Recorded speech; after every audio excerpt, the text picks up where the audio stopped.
Hello. Wow. There are a lot of you out there right now. I'm going to read you a story. Reading is fun. I like to read.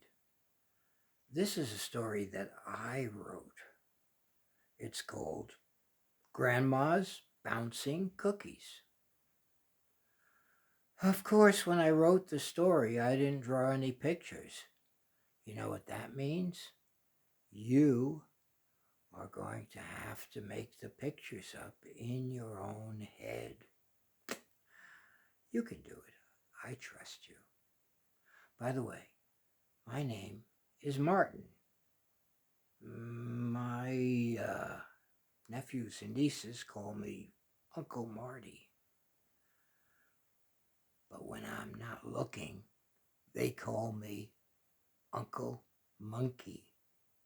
You can call me that too.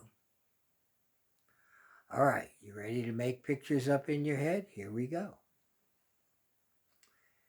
Elliot woke himself up and made his own lunch, peanut butter and jelly with a carrot to crunch.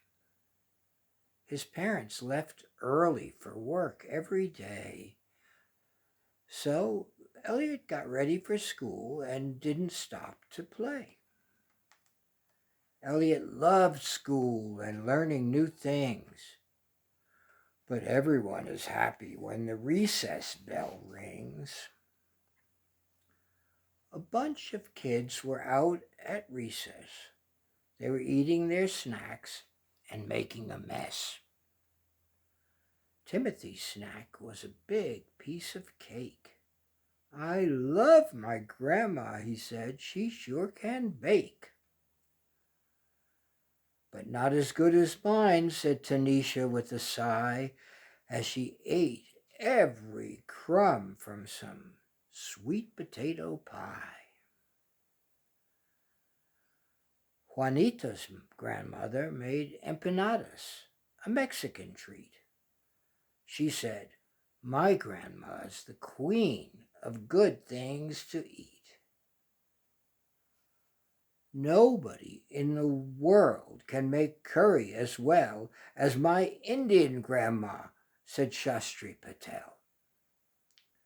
There was chicken soup, ravioli, mulligan stew, borscht, schnitzel, spaghetti, and roast duck too. Hooray for grandmas, said all the kids with a shout. They're the best cooks in the world without any doubt. But one kid was silent. Without even a squeak, they all turned to Elliot to see if he'd speak. Elliot stayed quiet while his friends all looked, and he tried to think of something his grandma had cooked. He had a nice grandma. His mom was her daughter, but she just didn't cook. She couldn't even boil water. His grandma loved to travel, and she loved to explore. She'd been all around the world 2 times or more. A writer who wrote books and a lot of stories too, but cooking was something she had never learned to do.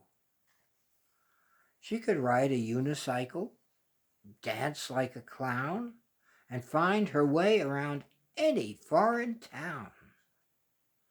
She could talk to movie stars and even to kings. His grandma knew all about hundreds of things. She could juggle 3 apples while standing on one leg. One thing she didn't know was how to cook an egg.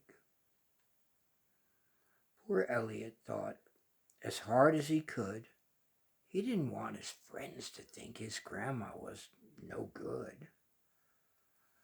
Matzo balls and meatballs and fresh baked bread, all kinds of fibs were dancing through his head. He said, "My grandma is a cook just like all the rest, and super delicious cookies is what she does best."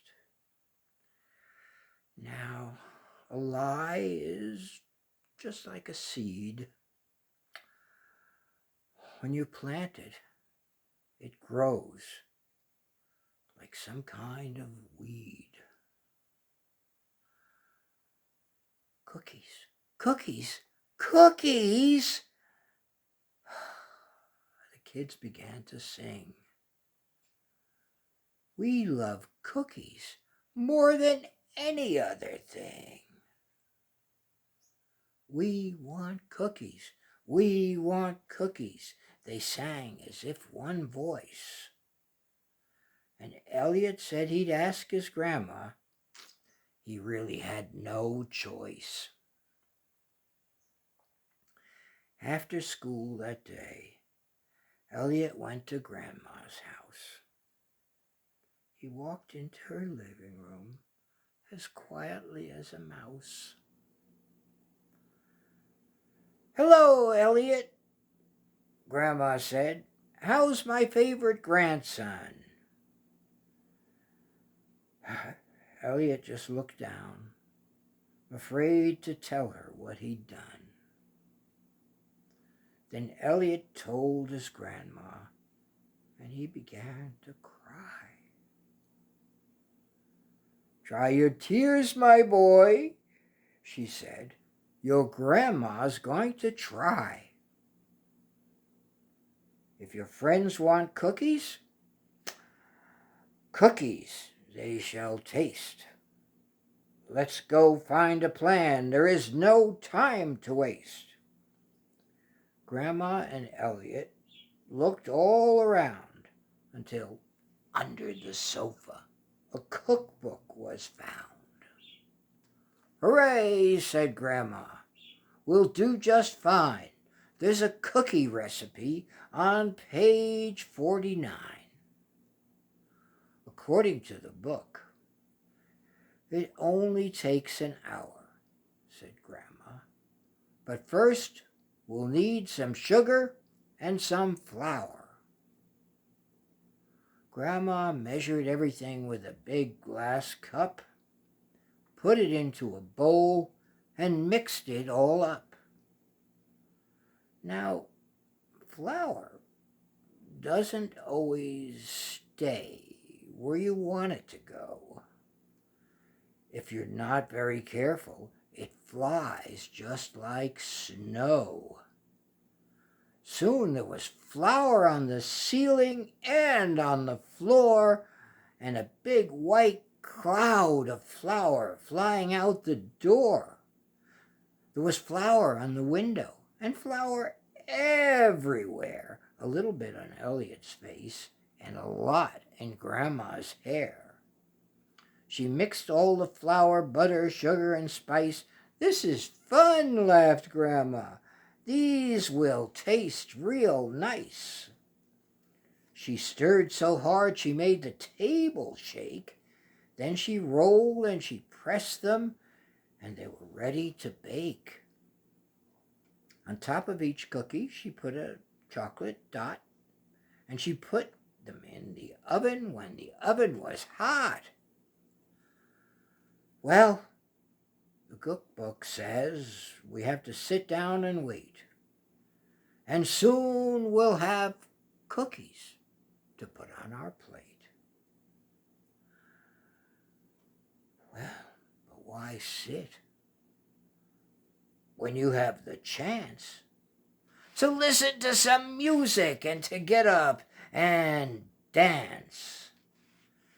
Grandma took big steps and Elliot took small, and they danced in the kitchen and they danced in the hall. They danced and they sang and they laughed and they spun. Who knew baking cookies could be so much fun?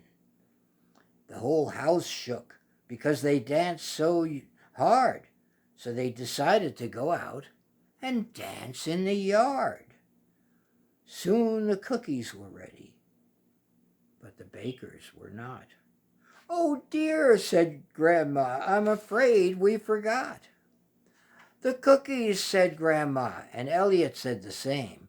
"If they are ruined, it will be such a shame." "They smell wonderful," said Elliot, "and they look just right.